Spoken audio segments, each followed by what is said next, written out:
Shut up and sit down.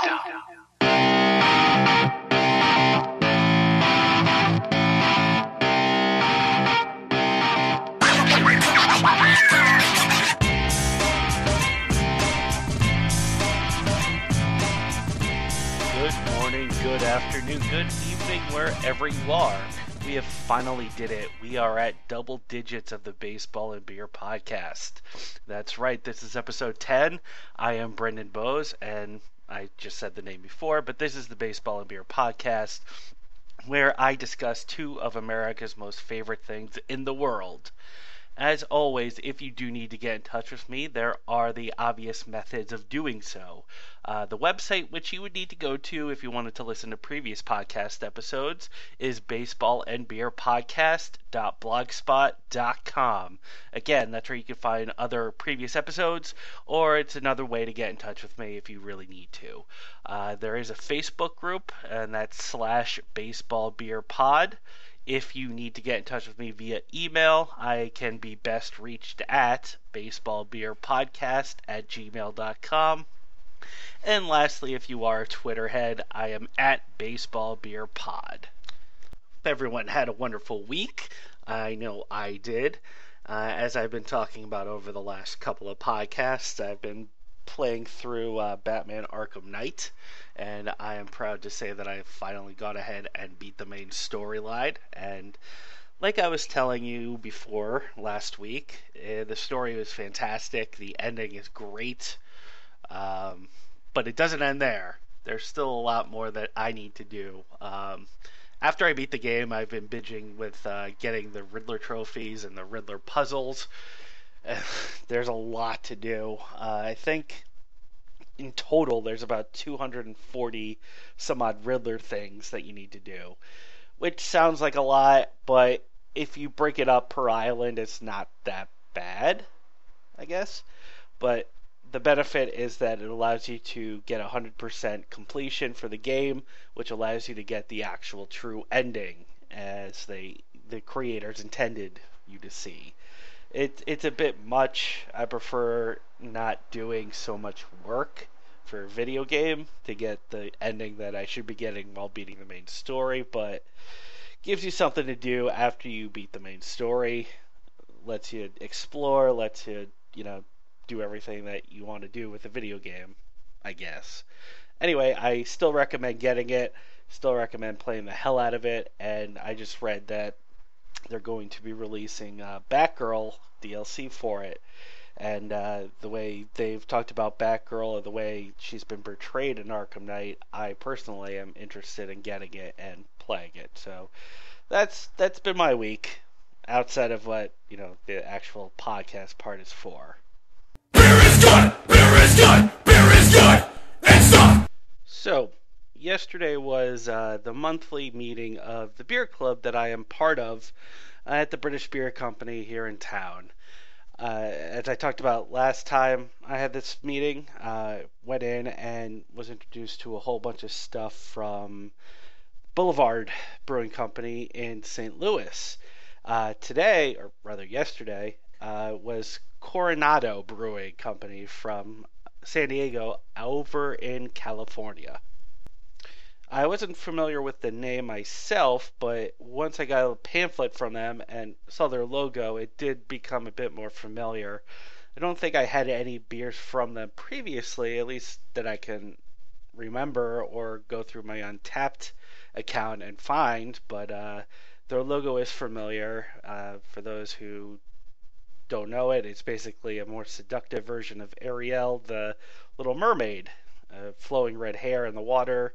The mermaid, half woman, half fish thing, and she's holding a beer. So if you've seen that, that's Coronado Brewing. So that was the company that came to our beer meeting to, show us what they got. The first beer that they sampled or gave to us was an Orange Avenue Wit, and like it says, it's a wit beer, so it's Blue Moon basically. I guess to put it in general perspective. However, it's a much better version of Blue Moon. It was much more. It tasted less manufactured and more individualized, I guess is the best way to describe it. There is a soft taste of honey, which I really appreciated. I felt the taste before the guy came over and started telling us that there was honey in it, so that's, basically how potent it is. But like a Blue Moon, it's a very good, refreshing summer beer that, you should, if you're ever barbecuing, certainly one to have, or mowing the lawn, or your traditional outdoor activities. This should be something that should be in your cooler. Again, Orange Avenue Wit. ABV, if you're curious, is 5.2. Certainly tasted less than that because it was very soft, very, like I said, honey flavored, and as well as orange. But very enjoyable. Certainly worth a pickup to give it a shot. The second beer that we were given was called Senor Saison. Obviously, it's your Saison farmhouse ale beer. The twist with it is that there's jalapenos in it. Now, I don't know how many people who listen have had the habanero scalping from Ballast Point, but that shit's spicy. That beer will kick your ass, and I know that's not the only spicy beer, but that was the first one that really popped into my head. But yeah, the habanero beers, just I can't deal with them.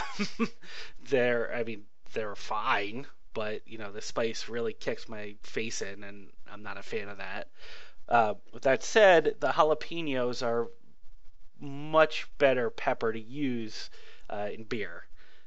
What the guy was saying is that, obviously it's the seeds of these peppers that really cause the kick, and they remove the seeds and just use the pepper itself. But, inside jalapenos is a very sweet taste, and the Saison was able to pull that and use it to its advantage. And I really enjoyed it just as, for what it was, a Saison beer with jalapenos. It's an interesting idea. I am glad that they were giving it a shot, and I'm glad I had it. I don't know if I would buy a 6-pack of it, but I certainly wouldn't, turn it down if someone offered it to me. Third up was their Islander IPA, and I know it's not going to bear repeating, but I'm not an IPA guy. I don't know if this is becoming a thing where I say that and then start loving IPAs, but what the guy was explaining to us was that the Islander IPA, as much as it is an IPA, it didn't taste like an IPA at all. It was a lighter IPA, I guess, if that's possible. The fruit notes were a lot more exaggerated in this. There was some mango and pineapple and grapefruits that stuck out to me, and the hoppiness, or the bitterness, the hoppy bitterness of an IPA was non-existent. Either the beginning, the middle, or the end of the sip, and it just didn't feel like an IPA, which is probably why I like it so much. Again, this was Islander IPA, and it was not an IPA, at least according to my taste buds. But I guess if I had to drink it again, I would. After that was, I guess this is the fourth beer. It was called Sockknucker, and it's their double IPA. This one is more like your IPA, one that I probably wouldn't have again. But in fairness to the podcast, for an IPA, it was good. Certainly nothing special, nothing to really rush out and get. But it's certainly something that you should at least have. It was a very hoppy beer, obviously. Very solid tasting all around. It wasn't overly bitter to the point where it was awful for me. So I can certainly recommend it to people. It's certainly worth the taste, or worth a bottle, especially if you're an IPA fan. I wouldn't stray away from it, but IPA is not my thing, so that's where I draw the line. and this certainly was on the other side. But again, that's nothing against Sock Knocker itself. It's just me. I'm trying to sell it to people who listen as a good IPA. I just personally can't have. I don't think I'd be able to have it again. The last beer that we sampled is their Mermaid's Red beer, and obviously you can tell it's a red ale just by the name. Red ale, I don't think I've ever really talked about here on the podcast, but red ales are one of the beers that I really like, just for the sheer reason that very little hop taste. It's more of a malt beer, malty tasting beer, which is a lot better for me, a lot better to me rather than a hoppy beer.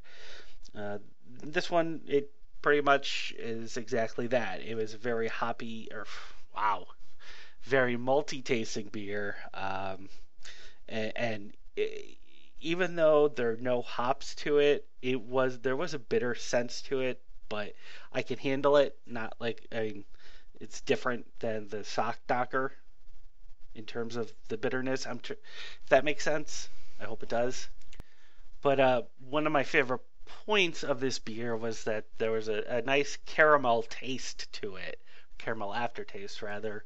It's not something you usually get with many types of beer, red ales in particular, since it's usually just your basic beer with a malty touch to it. But it really helped the flavor of it and really kicked my taste buds into gear, and something that I really appreciate. I figured I would only like caramel in stouts or porters, as that seems more along the lines of where it should be, but these guys really made it work for a red ale.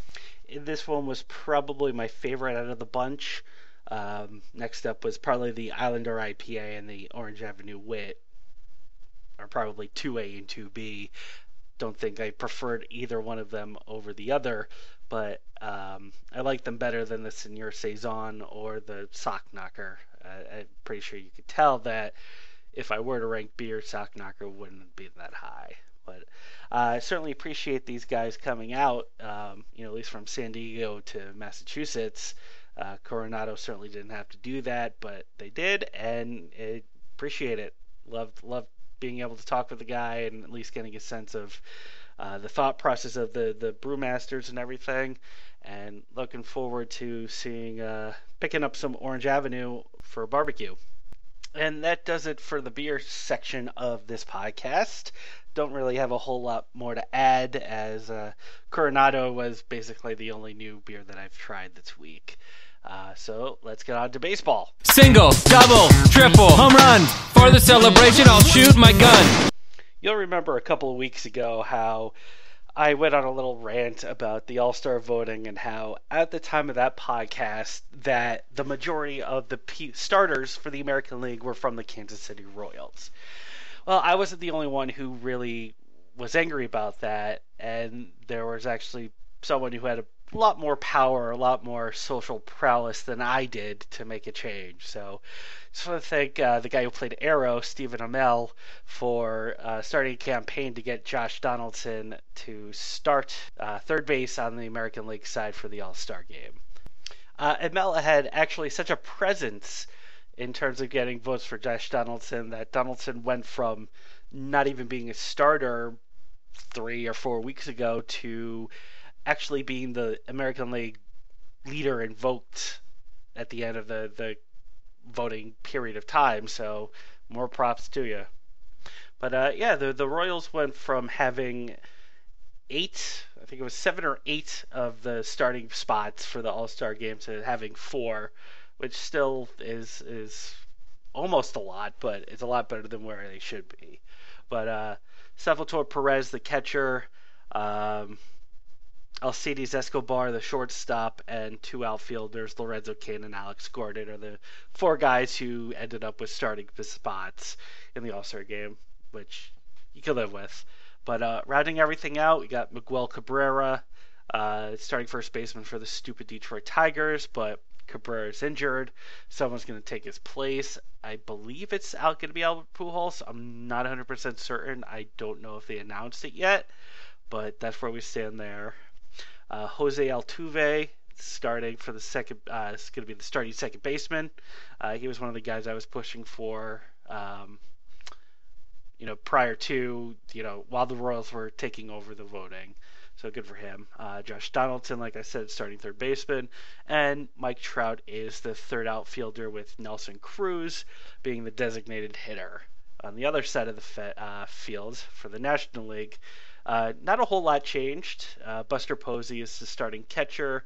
Paul Goldschmidt is the starting first baseman, which I don't think that was the case before, but Goldschmidt's having a wonderful year, so he deserves it. D. Gordon, second baseman. Todd Frazier is your third baseman. Johnny Peralta from the Cardinals is your shortstop. And taking the outfield is our man Bryce Harper, Giancarlo Stanton, and Matt Holliday, where both Stanton and I believe Holliday are injured. So people are going to be replacing them. And I think it's just one of those other things where it hasn't been announced who's going to be the replacements for the starters. But taking up the bench for the American Leaguers in the All Star game is going to be Russell Martin and Stephen Vaught as the catchers. Martin from the Blue Jays, Vaught from the A's. Like I said, Pujols is at least on the bench for the time being as the starting first baseman. Mark Teixeira from the Yankees is also one. Oh, actually, okay, it does say that here. All right, yeah, Pujols is starting for Cabrera. Second baseman, we got Brock Holt from the Red Sox as their lone representative. And Jason Kipnis from the Indians, who's having an insane year. He should actually be starting, but whatever. And then Jose Iglesias from the Tigers is the backup shortstop. Manny Machado from the Orioles is the backup third baseman. So Mike Moustakas didn't even make the fucking thing. So there you go. Your backup outfielders are Joey Bats, Jose Bautista from the Blue Jays, Adam Jones from the Orioles, and JD Martinez from the Tigers. And then the backup designated hitter is Prince Fielder. The other pitchers for the American League, or not the other pitchers, but the pitchers period for the American League are Chris Archer from the Rays, Dylan Betances from the Yankees, Brad Boxberger from the Rays, Zach Britton from the Orioles, Wade Davis from the Royals, Sonny Gray from the A's, King Felix of the Mariners, Kelvin Herrera from the Royals, Dallas Keuchel from the Astros, Darren O'Day from the Orioles, Glenn Perkins from the Twins, David Price from the Tigers, and rounding everything up is the Chicago White Sox lone representative in the All-Star game, Chris Sale. No one else really deserves it, but Chris Sale does. He's having an insane year. Certainly one of the top 2 or 3 choices for the Cy Young Award this year. Especially if he continues on the pace that he has been, he should be a shoo-in, but got to measure some regression in there. Anyway, not too many holes in the American League reserve section or the pitchers. They seem to have everything in order. Ned Yost as a manager certainly wasn't a homer the way I thought he was going to be, but it's a solid lineup there. So let's go to the National League and run down their reserves and their pitchers. Backup catchers, you got Yadier Molina from the Cardinals. I believe he's having one of the worst years he's ever had, so that's interesting. I think he's just going on popularity at this point. The other backup catcher is Yasmani Grandal from the Dodgers. Your backup first baseman are Anthony Rizzo from the Cubs and Adrian Gonzalez from the Dodgers. Backup second baseman are DJ LeMahieu from the Rockies and Joe Panik from the Giants. The even year bullshit Giant MVP of 2014, Joe Panik. Shortstop is Brandon Crawford from the Giants. Backup third baseman are Nolan Arenado and Chris Bryant, super prospect Chris Bryant from the Cubs. Andrew McCutchen, Jock Peterson, and A.J. Pollock are the backup outfielders, with McCutchen replacing Giancarlo Stanton. Apparently, if I read things beforehand, I would have known that. And then, so the new reserve outfielder is Justin Upton from the Padres. Pitchers. All right. We have Max Scherzer from the Nationals, Garrett Cole from the Pirates, Zach Greinke from the Dodgers, Shelby Miller from the Braves, Jacob deGrom from the Mets, Madison Bumgarner from the Giants, Michael Wacha from the Cardinals, AJ Burnett from the Pirates, Trevor Rosenthal from the Cardinals, Mark Melican from the Pirates, Aroldis Chapman from the Reds, Jonathan Papelbon from the Phillies, and Francisco Rodriguez from the Brewers. Just looking at the National League lineup, again, Bruce Bochy did a fine job of putting together a backup and pitchers lineup. Is that the right phrasing? But he did a good job based on the limitations that he had, basically in terms of making sure that every team had a representative. So he did go with the best one from all teams. There's also the quote-unquote final votes, where both leagues present 5 or 6 players and have the fans vote on the final 30th spot. National League, the finalists are Carlos Martinez, pitcher of the St. Louis Cardinals, Clayton Kershaw, pitcher of the Los Angeles Dodgers, Johnny Cueto of the Reds, Juris Familia of the Mets, and Troy Tulowitzki of the Rockies. Seeing Clayton Kershaw there is pretty interesting, as he's been easily one of the top 2 pitchers of all of baseball over the last 3 or 4 years. He's just been extremely dominant. He just had a rough start this season, so he had to work his way up, and now it's up to us, the fans, to get him in there. I'm not going to push for anyone just because it's not my thing. I would like to see Kershaw in it because he's the best, like I said. But any one of these guys could be in there. American League side. Final vote is Mike Moustakas of the Royals, the guy who had the third base job until Josh Donaldson took his rightful place on the throne there. Xander Bogaerts of the Boston Red Sox. Yoenis Cespedes of the Tigers. Brian Dozier of the Minnesota Twins, and Brett Gardner of the Yankees round up the finalists for the American League. Dozier is the second baseman. I know he's really good. Should be there instead of the other guy who's not Jason Kipnis. Cespedes is a White Sox killer, so he should get in there just for that. I don't really care about the other people, so who really cares? But yeah, voting ends at the end of the week, so vote on who you would like to see taking the final spot on both the American League and the National League. And I believe if you just go to MLB.com, it can direct you there. But there's not much else going on in the world of baseball. The White Sox are awful. They're still awful. I know they went on a recent streak, and I put that in air quotes even though no one can see it. But they went on a streak, but still doesn't help them. They are the worst of the American League. They're still, like last week, there's still a couple of teams worse than them in the National League, thankfully. But we're still looking at the basement in the American League here. Like I mentioned earlier, Chris Sale is the only bright spot. The offense is on pace to be one of the worst in the modern era of baseball, which is amazing and sad at the same time. Hopefully things pick up. Really not really too optimistic about it. With the trade deadline coming up at the end of the month, I fully expect someone to be traded, maybe more than one. I don't think they should be traded personally. I said this before, maybe not on the podcast, but I said this to someone. But I think the White Sox should stand pat at the deadline. Maybe if someone offers them a good package for a player, then certainly consider it. Never say no, or never say never.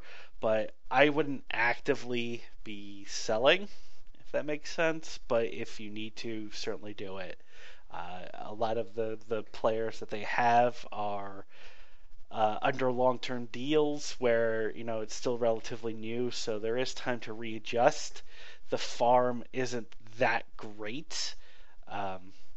With the most recent mid-year prospect list that came out a couple days ago. Tim Anderson, the White Sox shortstop prospect, is number 41, and he is the top-ranked White Sox prospect. So that's putting it in perspective on how terrible the Sox farm is as well. So I say stand pat. Let's see what happens next year before we start throwing pieces away. And that wraps everything up for episode 10 of the Baseball and Beer podcast. As always, if you need to get into contact with me, there are several ways to do so. The website is baseballandbeerpodcast.blogspot.com. That's where you can find previous podcast episodes or post a note on a specific episode if you want me to see it there. Facebook, I have a group, Baseball Beer Pod. Haven't been too active with that lately, but I do ask questions. I do post pictures. So hopefully I remind myself to be active there. If you'd like to send me an email, it's baseballbeerpodcast@gmail.com. And Twitter, it's @baseballbeerpod. Again, I would like to thank everyone for tuning in and listening to episode 10 of Baseball and Beer podcast. I am Brendan Bowes, and I hope everyone has a great week.